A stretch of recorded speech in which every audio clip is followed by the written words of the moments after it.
마가복음 16장 9절에서 20절까지 말씀, 제가 하나님 말씀을 봉독하겠습니다. 하나님 말씀에 귀를 기울이십시오. 예수께서 안식 후 첫날 이른 아침에 살아나신 후 전에 7 귀신을 쫓아내어 주신 막달라 마리아에게 먼저 보이시니, 마리아가 가서 예수와 함께하던 사람들이 슬퍼하며 울고 있는 중에 이 일을 알림해 그들은 예수께서 살아나셨다는 것과 마리아에게 보이셨다는 것을 듣고도 믿지 아니하니라. 그 후에 그들 중 2 사람이 걸어서 시골로 갈 때에 예수께서 다른 모양으로 그들에게 나타나시니 2 사람이 가서 남은 제자들에게 알리었으되 역시 믿지 아니하더라. 그 후에 11 제자가 음식을 먹을 때에 예수께서 그들에게 나타나사 그들의 믿음 없는 것과 마음이 완악한 것을 꾸짖으시니, 이는 자기가 살아난 것을 본 자들의 말을 믿지 아니함일러라. 또 이르시되 너희는 온 천하에 다니며 만민에게 복음을 전파하라. 믿고 세례를 받는 사람은 구원을 얻을 것이요 믿지 않는 사람은 정죄를 받으리라. 믿는 자들에게는 이런 표적이 따르리니 곧 그들이 내 이름으로 귀신을 쫓아내며 새 방언을 말하며 뱀을 집어올리며 무슨 독을 마실지라도 해를 받지 아니하며 병든 사람에게 손을 얹은즉 나으리라 하시더라. 주 예수께서 말씀을 마치신 후에 하늘로 올려지사 하나님 우편에 앉으시니라. 제자들이 나가 두루 전파할세 예수께서 함께 역사하사 그 따르는 표적으로 말씀을 확실히 증언하시니라. 아멘. 이것은 하나님 말씀입니다. 하나님께서 오늘 이 말씀을 통해서 우리에게 은혜 베풀어 주시기를 원합니다. 오늘 대림절 첫째 주일입니다. 교회력으로 하면 이제 오늘이 한 해의 첫날이죠. 새해가 접어들었습니다. 우리 옆에 계신 분들과 인사 한번 할까요? 새해 복 많이 받으십시오. 새해. 네. 우리 지난주에 이제 마가복음의 이제 실질적인 결론이라고 봤었는데, 여러분들 영상으로 보게 돼서 굉장히 중요한 부분인데 잘 전달이 됐으리라고 그렇게 믿습니다. 근데 보셨겠지만 굉장히 황당하게 결말이 나죠. 여인들이 천사를 보고 그 하나님으로부터 소명을 받았음에도 불구하고 두려워 떨며 그 무덤에서 도망가서 아무에게도 아무 말도 하지 못하더라 하고 끝이 나더란 말이죠. 왜 이렇게 빈 무덤으로 끝을 내는가? 마가복음이 왜 부활하신 예수님을 보여주지 않고 부활하신 예수님의 현현과 제자들에게 나타나심과 승귀, 다시 하늘로 올라가심을 왜 말하고 있지 않은가? 지난주에 이제 설명을 드리긴 했습니다만, 그 마지막에 뭔가 빈 것 같은 그런 느낌, 아마 그래서 이제 오늘 이렇게 9절에서 20절까지 이렇게 결론이라고 들어있는 게 있는 것 같습니다. 근데 보시면서 느끼셨는지 모르겠지만 앞에서 우리가 보았던 마가복음이랑 결이 상당히 다릅니다. 아구가 맞지 않아요. 충돌되는 부분들도 많고요. 그래서 대부분의 학자들은 이것이 마가복음 오리지널 원본이 아니다라고 대부분의 학자들이 그렇게 결론을 내렸습니다. 후대에 2세기의 교회가 이것을 첨가했을 것이다.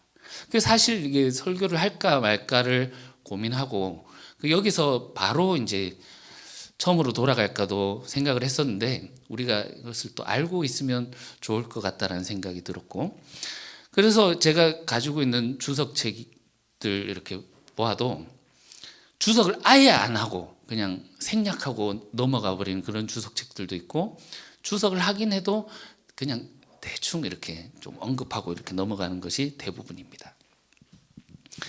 그래서 2세기 때 이 당시는 누가복음과 요한복음이 유포되어서 읽혀질 시기란 말이죠. 그래서 이 보시면 아시겠지만, 이따가 읽으시면서 확인하시겠지만 마태복음, 마가복음, 누가복음, 요한복음 다 섞어찌게 해놓은 것 같은 그런 느낌이 듭니다. 차라리 없었으면 훨씬 더 좋지 않았을까 생각이 들기도 하지만, 그래도 이것이 정경에 수록되었다는 사실이 굉장히 중요하고, 우리가 이것을 어떻게 해석할 것인가 오늘 설교를 통해서 또 확인을 한번 해보시겠습니다. 요즘 아이들 말로 이런 표현이 있죠. 오히려 좋아. 이게 정경에 실리고, 이게 마가복음 아닌 것 같은 마가복음인 것 같지만 아닌 것 같고, 이게 실려 있는데, 여러분 우리 진품과 가품, 짝퉁을 볼 때 진품만 보면서 이렇게 하는 것보다 짝퉁이 이렇게 나오더라 하는 것을 보면서 진품이 이렇다라는 것을 우리가 확인할 수 있잖아요. 이것이 마가복음, 오리지널 마가복음, 가리지널이 아닌 오리지널 마가복음과 어떻게 다른지를 확인해 보면서, 그러면 마가복음을 어떻게 읽어야 되는가, 성경을 어떻게 대해야 되는가, 그 자세까지 우리가 한번 돌아볼 수 있으면 좋겠습니다. 왜 이런 결론이 추가되어 있는가를 먼저 우리가 생각을 해볼 수 있겠습니다. 그만큼 마가복음은 이해하기가 참으로 어렵고 있는 그대로 받아들이기가, 수용하기가 굉장히 어려운 책이라고 할 수 있겠습니다. 2세기 초기 그리스도인들, 초기 교회에서도 이 마가복음 자체를 받아들이고 이해하기가 상당히 어려웠던 것으로 보입니다. 그러니까 뭔가 비어 있는 것 같으니까 이런 결론을 추가해서 갖다 붙인 것이죠. 마가복음의 표현 자체가 굉장히 거칩니다. 우리가 읽어볼 때는 잘 모르지만 번역을 굉장히 우리가 읽기에 좋도록 매끄럽게 번역을 했어요. 그 번역가들이 굉장히 노력을 많이 했는 흔적이 보이는데, 원어를 보시면 굉장히 표현들이 거칩니다. 그리고 표현만 거친 것이 아니라 메시지들도 굉장히 거칠고, 굉장히 레디컬한, 뭐라 그러죠? 극단적인 그런 표현들이 굉장히 많이 있고요. 사도들에 대해서 평가가 처음부터 끝까지 한 번도 칭찬해 주는 그런 면이 없죠. 그리고 세 제자가 이 남자 제자들의 위상을 물려받아서 제자가 되는가 싶었더니 마지막까지도 이 제자들에 대한 실패로 이렇게 끝내버리는 이런 장면이라든지, 그리고 예수님의 모습에서 굉장히 난해한 모습들이 많이 표현되고 있습니다. 예수님 감정을 표현하시는 부분, 겟세마네에서 심히 고민하여서 죽게 되었다 이런 표현, 십자가상에서 엘리 엘리 라마 사박다니, 나의 하나님 어찌해 나를 버리십니까? 물론 마태는 이것을 그대로 받아서 쓰기도 합니다만, 누가복음 같은 경우에는 저들의 죄를 사해 주시옵소서, 자기들이 하는 일이 무엇인지 알지 못합니다, 이렇게 예수님의 모습을 바꾸어 놓았고요. 요한복음 같은 경우에는 다 이루었다 이렇게 바꿔놓기도 합니다. 그만큼 이것이 초기교회 사람들에게도 굉장히 불편하게 다가왔던 그런 부분이더라는 것이죠. 그리고 예수님의 모습에 무능한 모습들이 보이기도 합니다. 고향에 가셨는데 사람들에게 거기에서 능력을 행할 수 없었더라. 안수를 하셨는데 한 번 하니까 안 돼서 2번 하셨더라. 약간 예수님 능력이 부족하신가 이런 느낌을 주기도 하거든요. 마태복음에서는 이게 불편하니까 고향에서 능력을 많이 행하지 아니하시더라 이런 식으로 순화시키기도 합니다. 근데 결정적으로 무엇보다도 결론이 너무나도 찝찝하게 미완성으로 해피엔딩이 아닌 것으로 끝이 나니까요. 하나님의 아들 예수 그리스도의 복음에 시작했는데 이게 무슨 복음이람? 이렇게 끝이 난단 말이죠. 복음이라고 선포를 해놓고 해피엔딩이 아닌 완전 실패로서 이렇게 끝이 나니까 이게 뭐냐, 여자들이 또 다른 배신을 하는 것이냐 이렇게 되는 거죠. 그리고 심지어 제일 마지막에 원어를 보시면 가르 이렇게 마치는데요, 왜냐하면 이런 뜻입니다.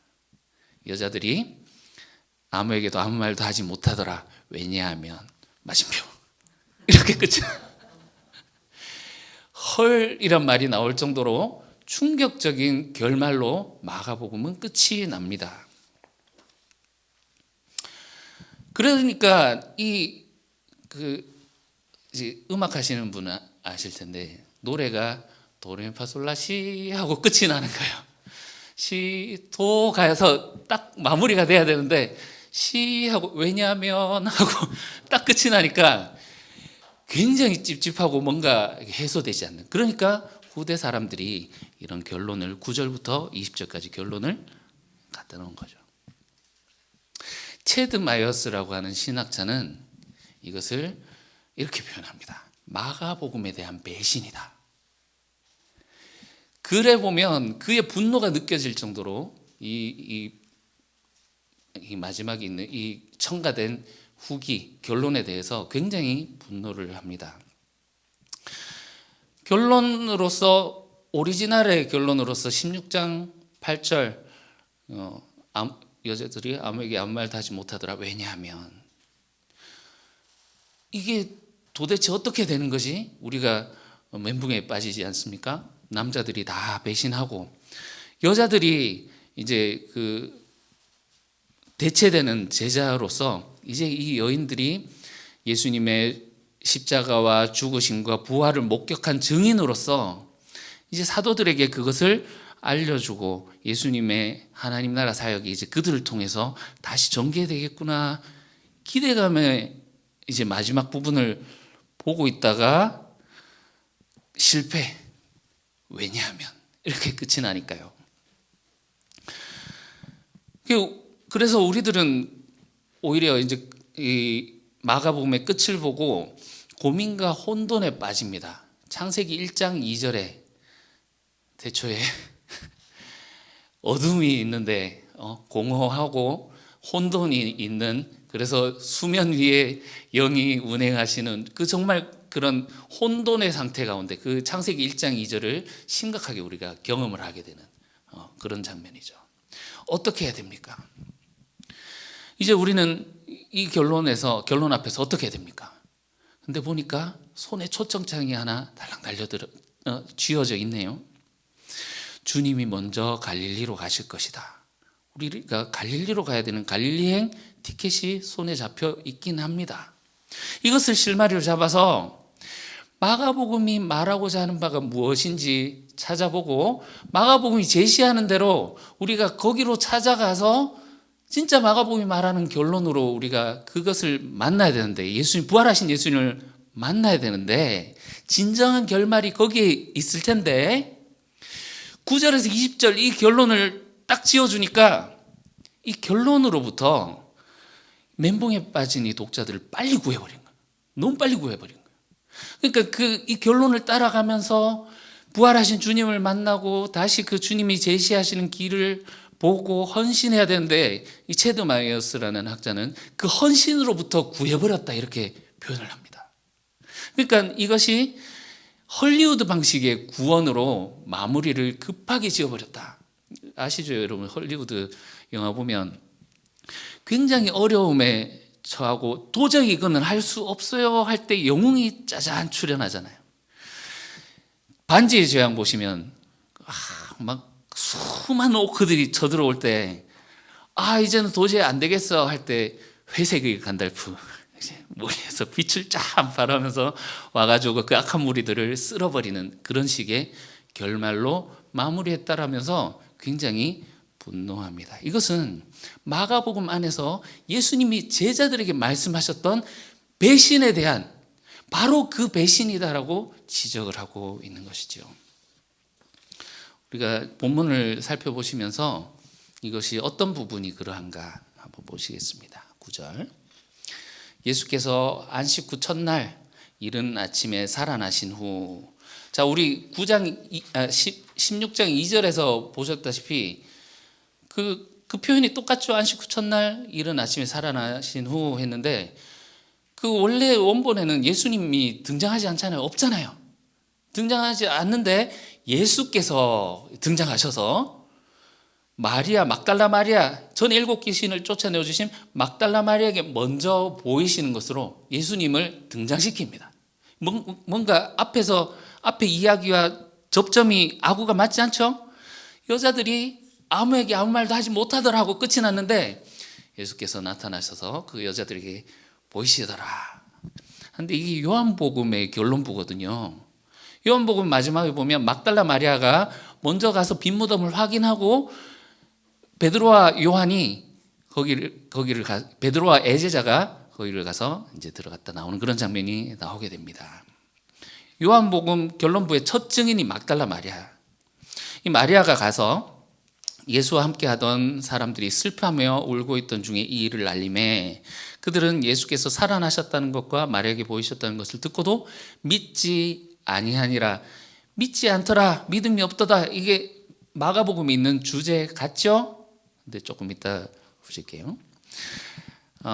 그 다음에 12절. 그 후에 그들 중 두 사람이 걸어서 시골로 갈 때 어디서 많이 보신 장면이죠. 누가복음에 나오는 엠마오로 가는 두 제자. 예수께서 다른 모양으로 그들에게 나타나시니 두 사람이 가서 남은 제자들에게 알렸을 때 역시 믿지 아니하더라. 그 엠마오 제자의 이야기에 연결되어서 예수님이 제자들에게 나타나셔서 물고기를 주시니 함께 먹으시더라 하는 장면이 나오죠. 11제자가 음식을 먹을 때 예수께서 그들에게 나타나사 그들이 믿음 없는 것과 마음이 완악한 것을 꾸짖으시니 이는 자기가 살아난 것을 본 자들의 말을 믿지 아니함일러라. 예수님이 무엇으로 꾸짖으시죠? 지금 눈으로 한번 확인하고 가실게요. 그들의 믿음 없는 것과 마음이 완악한 것을 꾸짖으시니. 자, 그러면 예수님 지금 말하려고 하시는 이 부분이 어떤 것을 조금 더 구체적으로 믿음이 없다는 게 어떤 것이며 완악하다는 것이 어떤 의미일까요? 15절 또 이르시되 너희는 온 천하에 다니며 만민에게 복음을 전파. 마태복음이죠. 16절 믿고 세례를 믿는 사람은 구원을 얻을 것이요 믿지 않는 사람은 정죄를 받으리라. 자, 일단 한번 보시겠습니다.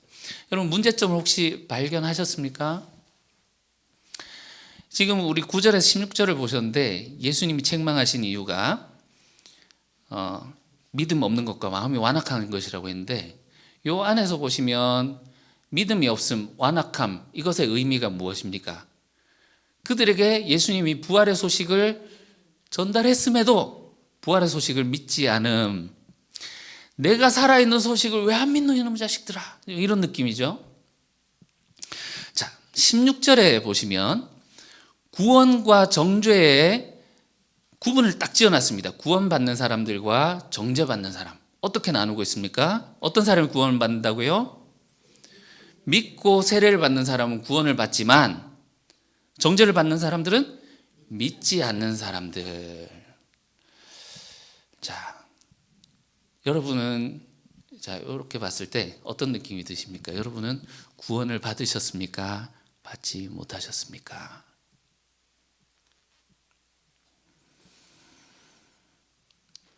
원래 마가복음에 예수님은 어떻게 말씀하셨는지 한번 생각해 보겠습니다.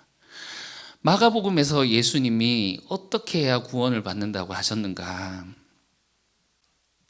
8장 35절 누구든지 자기 목숨을 구원하고자 하면 잃을 것이요. 같이 읽겠습니다. 누구든지 나와 복음을 위하여 어떻게 하면요? 자기 목숨을 잃으면 어떻게 해야 구원을 받는다고요?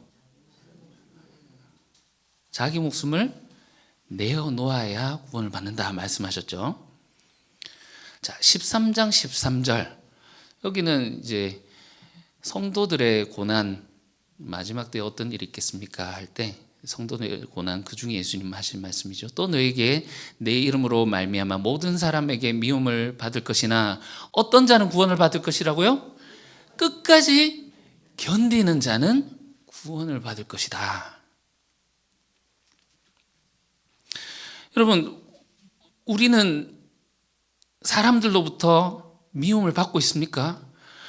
모든 사람에게 미움을 받을 것이나 여러분 우리는 미움을 받고 있습니까? 내 이름으로 말미암아 어떻게 해야 예수님의 이름으로 말미암아 모든 사람으로부터 미움을 받을 수 있는 것이죠? 끝까지 견뎌야 구원을 받는다고 하는데 어떻게 하는 것이 내 이름으로 말미암아 모든 사람으로부터 미움을 받게 되는 것일까요? 우리는 지금 이 미움을 받고 있습니까? 견뎌야 할 무엇이 있습니까? 우리 삶의 어려움 말고요. 내 이름으로 말미암아 예수님 이름 때문에 우리가 견뎌야 할 무엇인가가 있습니까? 무엇을 견뎌야 하는 것일까요? 자, 10장 26절에 부자가 예수님이 재물을 다 버리고 나를 따라라 하니까 근심하며 돌아가세요. 그리고 제자들에게 말씀하시죠. 부자는 천국에 못 들어간다. 낙타가 바늘구멍으로 들어가는 게 차라리 더 쉽다. 그때 제자들이 한 말입니다. 제자들이 깜놀하죠. 서로 놀라 이르되 그런즉 누가 구원을 받을 수 있는가? 여러분, 이 말이 구원받기 쉽다는 말입니까? 어렵다는 말입니까? 못 받는다는 말입니다. 누가 구원을 받을 수 있는가? 부자에게 재물을 버리고 따라라. 그럼 얼마만큼 우리가 버려야 버리는 것인가? 다 버리는 것인가? 우리가 다 버릴 수 있는가? 내가 정말 이걸 다 버리고 주님을 따를 수 있는가? 사람은 구원을 받지 못한다 라는 거예요.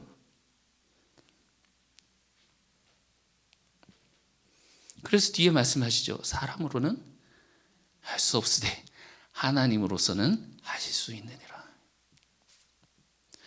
여러분은 구원을 받으셨습니까? 못 받으셨습니까? 아까랑 느낌이 굉장히 다르죠.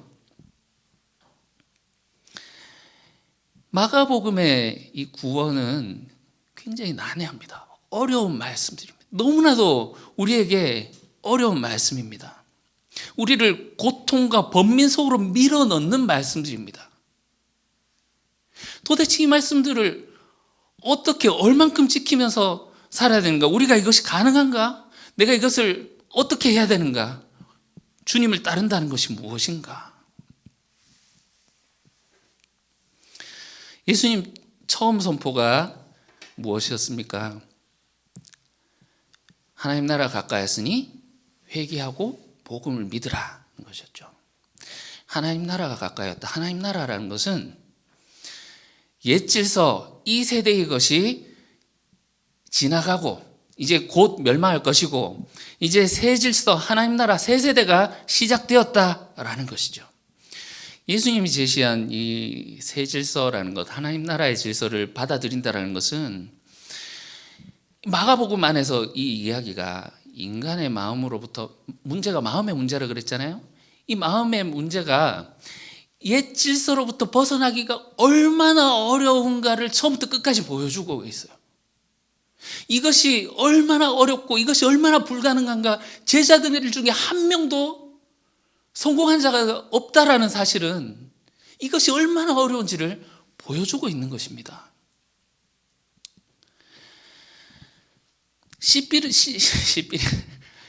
사투리로 보시면 씨 뿌리는 게 맞습니다. 씨 뿌리는 비유에서 보여주는 핵심이 무엇입니까? 결실하는 밭이 있고 결실하지 못하는 밭이 있다라는 거죠. 그런데 또 한 가지는 결실하지 못하게 막아서는 세력이 있다라는 거예요. 내가 어떤 밭인가, MBTI처럼 성격 진단하고 이런 것이 아니라 핵심은 두 가지입니다. 결실하는 땅과 결실하지 못하는 땅이 있더라. 그리고 결실하지 못하게 하는 세력들이 있더라. 이어지는 비유에 이어지는 배의 이야기, 그 말씀을 받아들고 배, 공동체가 출항하는 그 장면, 거기에서 바로 공동체가 풍랑을 맞닥뜨리지 않습니까? 말씀을 들고 살아가려고 하는 자들에게 바로 맞닥뜨려지는 이 저항, 방해. 우리는 그 배 가운데에서 풍랑을 맞이했을 때 그들 제자들이 소리를 치죠. 우리를 왜 이렇게 죽게 내버려 두십니까?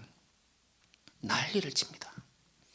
그 주님이 주무시고 계셨다라는 것은 우리 이제 빈 무덤을 보고 나니까 이해가 가시죠. 주님의 부활을 일부러 안 보여주고 있는 것입니다. 여러분, 우리가 하나님 본다라고 하는 사람, 물론 이제 또 다르게 해석을 할 수도 있지만, 우리가 어떻게 하나님을 볼 수 있습니까? 하나님 어디 계시더라? 주님의 말씀을 들고 가는 그 공동체의 삶 가운데 함께 계신다는 걸 보여주는 것이죠. 주님이 잠자고 계시더라 안 보인다라는 거예요. 그 가운데 이 공동체가 겪는 어려움 중에 하나님 왜 우리를 죽게 내버려 두십니까? 하는 그런 기도지 않습니까? 그때 예수님이 부스스 눈을 뜨시고 일어나셔서 말씀하시죠. 어찌하여 믿음이 없느냐? 여러분, 우리가 아까 전에 이제 믿음 있는 자는 구원을 받고 믿음이 없는 자는 정죄를 받는다라는 그 결론을 보셨는데, 믿음이라는 것도 그 어딘 맞지만 이 믿음이란 것도 마가복음 안에서는 굉장히 심오한 의미를 가지고 있죠. 제자도와 연결이 되어 있습니다. 주님의 길에 따름에 있어서 우리의 생존에 대한 염려, 이 공동체가 어찌하여 우리를 죽게 내버려 두십니까? 하는 그 고백처럼 거기서 예수님이 어찌하여 믿음이 없느냐 하셨던 것처럼 주님의 길을 따라감에 있어서 우리가 어떻게 살아가는가, 생존에 대한 염려, 걱정, 이것을 하나님께 다 내어 맡김, 이것이 믿음입니다. 마가복음이 말하는 믿음은 바로 이렇게 하나님을 신뢰하는 것. 5장 36절에 예수님이 이런 말씀하셨는데요. 두려워하지 말고 믿기만 하라, 이렇게 말씀하셨는데, 야이로에게 하신 말씀이죠. 언제 하신 말씀입니까? 야이로가 딸이 죽었습니다. 슬퍼하면서 이제 절망하는 그때 주님 하신 말씀이에요. 두려워하지 말고 믿기만 하라. 죽음을 극복하게 되는 것을 보여주시는, 그래서 하시는 말씀이 믿기만 하라. 이 믿음은 죽음을 극복하는 믿음입니다. 9장 24절에 귀신 들린 아이의 아버지가, 아이가 귀신이 그 아이를 죽음으로 몰아넣는, 실제로 죽었는 그런 상태가 되기죠. 살려주십시오 하면서 할 때 그가 이렇게 고백을 하죠. 내가 믿나이다. 나의 믿음 없는 것을 도와주소서, 이렇게 얘기를 하고, 내가 믿는데 나의 믿음 없음을 도와주세요, 이렇게 기도를 한단 말이에요. 여러분, 믿음이란 이렇게 어려운 겁니다. 우리가 그냥 쉽게 예수님 믿습니다, 그럼 나는 천국 갑니다, 이런 믿음이 아니라, 내가 죽음을 통과하지만 그것이 쉽습니까? 믿습니다. 하지만 나의 믿음 없는 것을 도와주소서 하는 것이 진정한 이런 믿음을 향한 진솔한 기도라는 거죠. 마가복음 결론부에 여인들이 무덤에서 도망하면서 끝이 나잖아요. 그 말 못하고 끝이 납니다. 실패죠. 그렇다면 이게 만약에 성공으로 만약에 마가가 그린다고 한다면, 성공으로 하려면 어떻게 됩니까? 무덤으로부터 도망가는 것이 아니라 무덤으로 들어가야 되는 거죠. 죽으라는 말씀입니다. 하나님을 믿고 죽어라.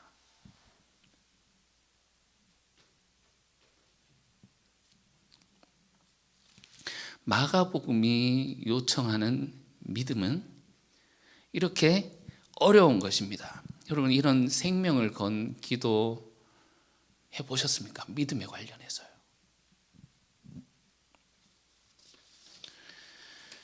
우리가 싸우고 씨름해야 할 문제지요.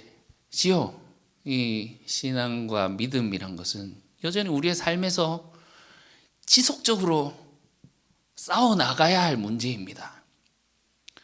여러분, 이 구원이 한 방에 해결됩니까? 근데 이 16절 말씀은, 여러분 광고 보시면 이런 광고 있죠. 이렇게 속 쓰려 하다가 개비스 딱 먹으면 하면서 파랗게 빨갛던 위장이 파랗게 시원한 표정을 짓는 그 광고를 보신 적 있는지 모르겠는데, 16절 읽어보십시오. 믿고 세례를 받는 자는 구원을 얻을 것이요 믿지 않는 사람은 정죄를 받으리라. 나는 믿고 세례 받았는데 나는 구원 받았구나. 초기 교회 전통적인 구원론을 갖다 놓은 거죠. 마가복음에 첫 번째 배신. 두 번째는 17절에 18절 보시면요, 믿는 자들에게는 이런 표적이 따르리니 곧 그들이 내 이름으로 귀신을 내쫓으며 새 방언을 말하며 뱀을 집어올리며 무슨 독을 마실지라도 해를 받지 아니하며 병든 사람에게 손을 얹은즉 나으리라.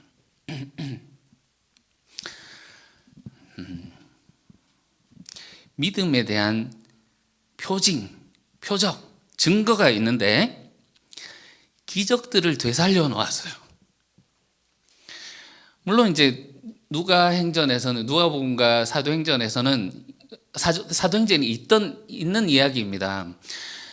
누가복음에서 10장에서 예수님이 제자들을 파송하실 때 뱀과 정갈을 밟으며 하늘의 권세들을 이제 제어하는 능력을 주셨고, 사도행전 28장에 바울이 멜리데 섬에 이제 파선하게 되어서 거기서 이렇게 장작을 불에 넣다가 뱀이 무는데 사람들이 이제 죽었구나 하는데 불 속에 이렇게 해가지고 그냥 털어넣는데 바울이 아무렇지도 않았더라 하는 그런 장면들이 분명히 있긴 있습니다. 근데 그것은 누가복음 사도행전의 신학으로 그것을 읽고 해석을 해야지, 마가복음에다 이것을 가져오니 이것은 앞뒤도 맞지 않는 그냥 개밥처럼 되어버린 거예요. 이거 오해를 하시면 안 됩니다. 이거 자체를 부정하는 것이 아니라 마가복음에서 말하고 있는 이 신학에 전혀 맞지 않는 그런 거라는 거예요. 자, 사실은 이런 말씀이 우리 그리스도인들에게 많은 오해를 불러일으키고 많은 그리스도인들이 이런 말씀 때문에 죽임을 당하게 되었습니다. 실제로 우리나라에 있었던 일인데, 뭐 우픈 일인데 웃기도 그렇고 뭐 슬퍼하기도 그렇고 좀 그렇습니다.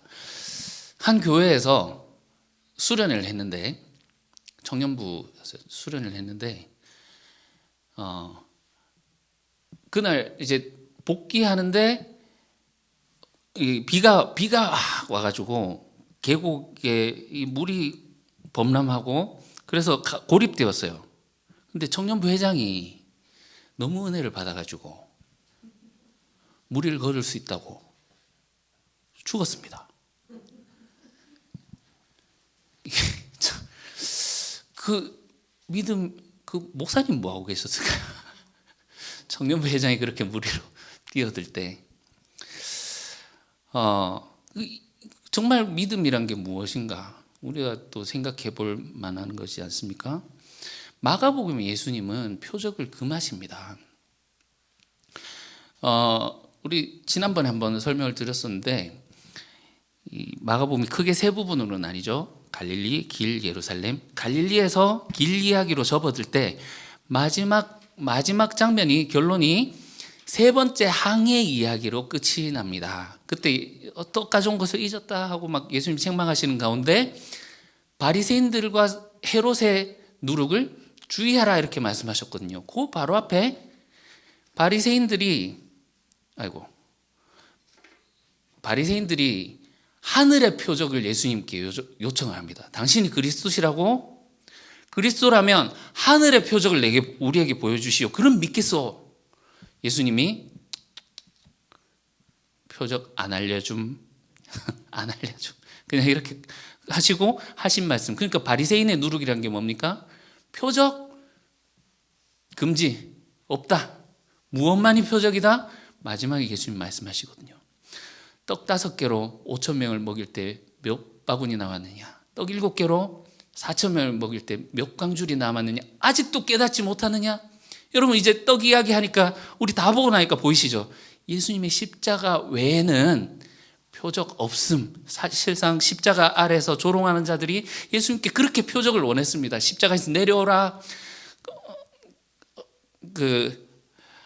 보고 믿게 하라, 엘리야가 오나 보자, 표적들을 요구하고 그들은 그것이 이루어지면 믿을 준비가 되어 있었습니다. 그러나 표적들이 이루어지지 않고 하늘은 끝까지 침묵하고 예수님이 죽을 때까지 하나님은 침묵하셨죠.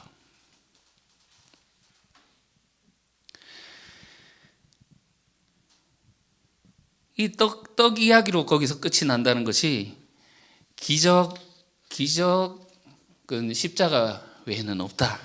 그리고 너희가 먹을 것을 주라 라고 하셨던 그 예수님의 길의 동참의 이야기겠죠. 이 마가복음의 요구는 그런 예수님의 길을 따름에 있습니다. 오늘날 한국교회는 방언과 능력이 복음의 굉장한 중요한 요소라고 가르치는 그런 교회들이 굉장히 많은 것으로 알고 있습니다. 긍정적인 사고, 성공주의, 이런 승리하는 교회, 이런 것들이 굉장히 중요하다. 그렇지만 예수님께서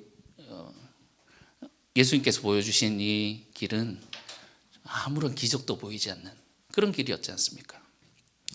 마지막으로 19절에서 20절까지 주 예수께서 말씀을 마치신 후에 하늘로 올려지사 하나님 우편에 앉으시니라. 제자들이 나아가 두루 전파할세 주께서 함께 역사하사 그 따르는 표적으로 말씀을 확실히 증언하시니라. 여러분, 여기서도 혹시 뭔가 발견하신 것이 있으십니까? 마가복음과 결이 다르다 하는 것. 방향이 다르죠. 예수님을 땅에서 하늘로 보내버립니다. 마가복음은 예수님이 갈릴리로 먼저 가서 기다리겠다고 하셨습니다.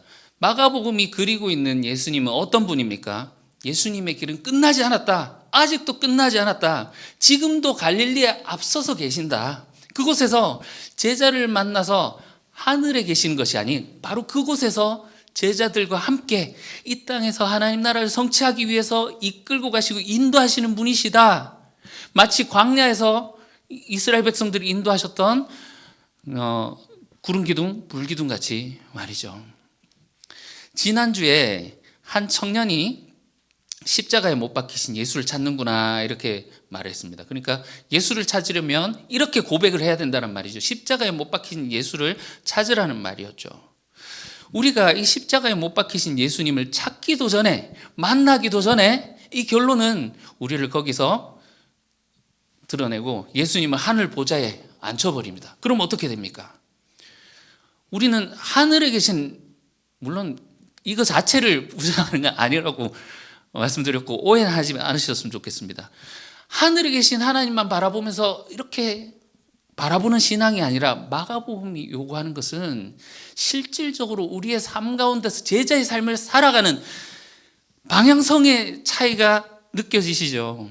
마가복음은 하늘을 올려보라고 말하지 않습니다. 갈릴리로 가라. 세상에서 주님을 따르는 길, 그곳에 주님이 계시니 그곳에서 주님을 만나라고 말하고 있습니다. 이게 이제 스페인 보르하라는 한 마을에 1930년경 엘리아스 마르티네즈라는 사람 화가가 그린 벽화입니다. 제목이 에케 호모, 이 사람을 보라. 빌라도 요한복음 19장에 빌라도가 했던 말이에요. 이 사람을 보라. 예수님을 보고 했던 말. 그걸 보고 자색 옷을 입은 예수님을 그려놓은 벽화입니다. 그런데 이제 시간이 지나면서 습기가 있고 이 그림이 소실되어 가니 너무 안타까웠던 거죠. 그 한 할머니가 86세 할머니가 복원 작업을 이렇게 했는데 하루 만에 작업이 마쳤습니다.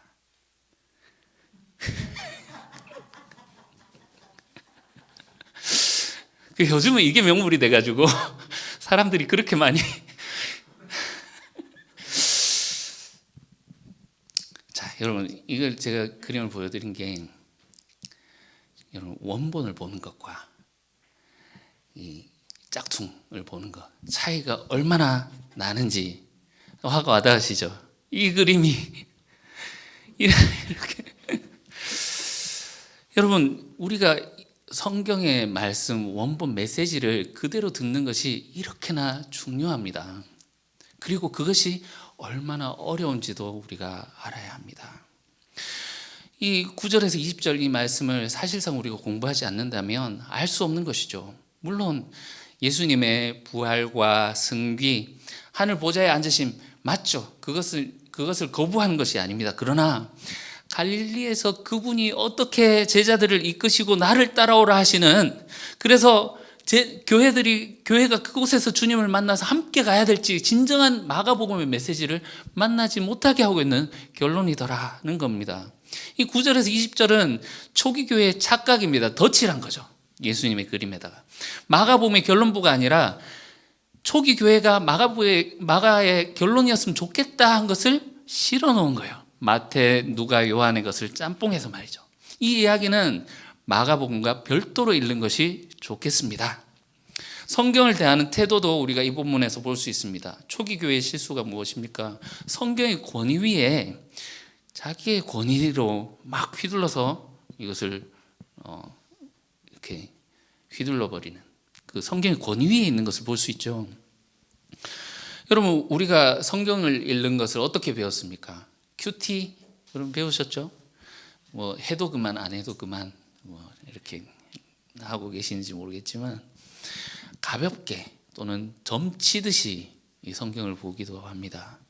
내 상황에다가 성경을 끌어와서, 본문을 끌어와서 적용을 한단 말이죠. 집을 사야 됩니까? 말아야 됩니까? 주님, 결혼할까요? 말까요? 이 사람이 맞습니까? 아닙니까? 오늘 무엇을 할까요? 가룟 유다 가서 목 매달아 죽으니라. 어이구. 이런 거 말고요. 너도 가서 이같이 하라. 이렇게 큰일 나잖아요.